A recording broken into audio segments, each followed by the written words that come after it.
Hi అండి, పిల్లల కోసం ఇలా హెల్దీగా చాక్లెట్లు చేశాను. ఈ రెసిపీని మీరు కూడా చూసేయండి. ఇక్కడ ముందుగా ఎండు కొబ్బరి డ్రై ఫ్రూట్స్లను కలిపి నెయ్యిలో వేయించి మిక్సీ చేశాను. తర్వాత పుట్నాల పప్పును కూడా మిక్సీ చేసి అంతా కలిపి మిక్స్ చేస్తున్నాను. తర్వాత కోకో పౌడర్ను, పండు ఖర్జూరం పేస్ట్ను వేసి బాగా కలపాలి. కొంచెం తీపి తక్కువైందని ఒక 2 స్పూన్లు హనీ కూడా కలిపాను. మిక్స్ చేసి చాక్లెట్ లాగా చేశాను. Ingredients and for this laddu. Obviously.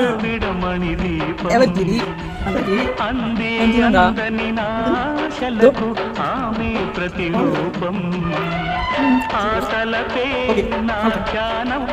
మొత్తానికి ఇలా చేస్తే మా పిల్లలకి నచ్చింది. రోజుకి 2-3 అలా తిన్నారు.